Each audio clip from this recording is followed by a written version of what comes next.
Margie Freivogel. I'm the editor of the St. Louis Beacon, and it is March 23rd, 2009, and we're in St. Louis. The Beacon is an online-only nonprofit regional news site that has been in operation for almost a year now.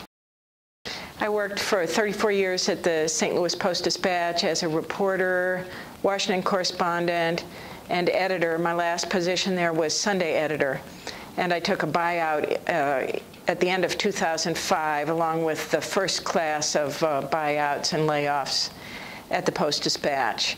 Had no intention of doing anything like the Beacon at the time.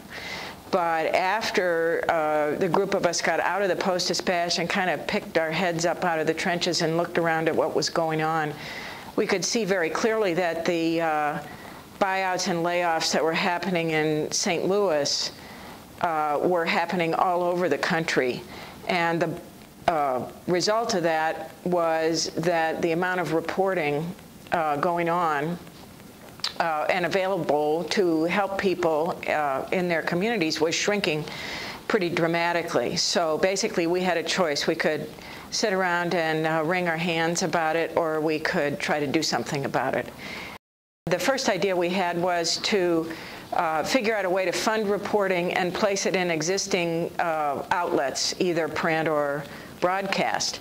But as we began to look at what the options were, we realized that it was really pretty cheap and easy to set up a website, and that we might be better off exploring an online-only publication, that would really be a much more vigorous and viable organization to form. Most everybody thought it was a great concept. They just didn't think we'd necessarily ever get it off the ground. Even at that stage, it was pretty clear that journalism, other kinds of journalism organizations were in trouble. So I think people right away got why this was a promising thing to do. They just didn't think we could necessarily pull it off. And we spent a lot of time, because we are print people and coming out of the newsroom, we spent a lot of time thinking about what the content would be, talking about the content, and then a little bit later it dawned on us, and some of our potential contributors reminded us fairly forcefully that we were actually starting a business. And even though it was a nonprofit business, we really needed to have a business plan that had some legs to it. And so then we moved into a whole new phase of thinking. In the founding discussions, we went back and forth a lot. Should this be a for-profit, or should it be a nonprofit? And we landed on a nonprofit for one kind of philosophical reason and another practical reason. The philosophical reason was that we really see this as a community resource, and that it's serving the community. And so that fit very well conceptually with the idea of a nonprofit. Also, whatever money we are able to earn on this, we want to plow back into the enterprise. We don't want it being siphoned off to pay profits to people. So that also fit. The practical reason was simply no one has yet worked out a model that you can go in and pull off the shelf, a business model for online publication. So we could not go to potential investors and say, here's what you can expect. We had to go to people and say, we think we have a good and very promising idea, and we'd like to have your support for it. But that also worked better in nonprofit form than it did in for-profit form. We've found what really gets traction is when you're doing thoughtful work that is telling people things they don't already know about a subject they're interested in. So actually, my viewpoint now is that online is a far superior place to be doing journalism.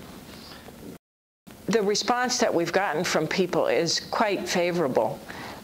We didn't exist before, so everything we're doing is something new for people, and they really appreciate it. They appreciate the way we're able to cover things. They give us a lot of ideas. We're able, after we've published something, if someone tells us something we didn't already know, we can add it to what we've got, or we can do another story and link it to the previous coverage. So we're developing a sort of constant conversation with the community that helps us choose what we're working on and also bring a greater depth to it. I think the kinds of conversations that we'll have with sponsors will be partly or perhaps more talking to them about the kind of work we're doing, why that's important to the community, and why they might want to help support it and be associated with it. So I think I think the difference to me between sponsorship and pure advertising, I think an advertiser looks at who your audience is and is trying to reach it. I think a sponsor is interested in the mission and maybe would like to be associated with it. I think we help a community talk to itself. We help a community look both inside and outside at challenges, at opportunities. I think understanding the story behind the story, understanding the context, those things are all essential to the growth and healthy future of the people who live here. And that's what we're trying to help people focus on. I think that we're in a great state of turmoil right now. Organizations that have been around for a long time are vanishing or shrinking. Certain forms of print and broadcast are in trouble. But I actually have a basically very optimistic view of what's going to happen. I think the things that are valuable in journalism are going to survive and find a new home, and I think that home's going to be primarily online. I don't think these other media are going to vanish, but I just think the web is such a natural home for good journalism that it's going to essentially migrate there. Now, the trick is to figure out how to sustain it financially. And I think, although we haven't found those answers in a very neat form yet, there are so many experiments going on and so many promising things happening that I really think that's going to become a little clearer. Why do you do this? When you get up in the morning and come to work here at the television station, which is providing you shelter for the Beacon initially here, why do you get up in the morning and come in here? Well, it's just really exciting for so many different reasons. First of all, to get a chance to do journalism the way we think it ought to be done is just a wonderful opportunity. Secondly, to feel like we're helping to invent the future of journalism. That just feels like a privilege. And to be at a place where so much of journalism is in a mode of shrinking and cutting, to be somewhere where we're building and where it's easy to try new ideas and where everyone is full of good ideas of what we can do. I just really have never been happier in my work than I am now.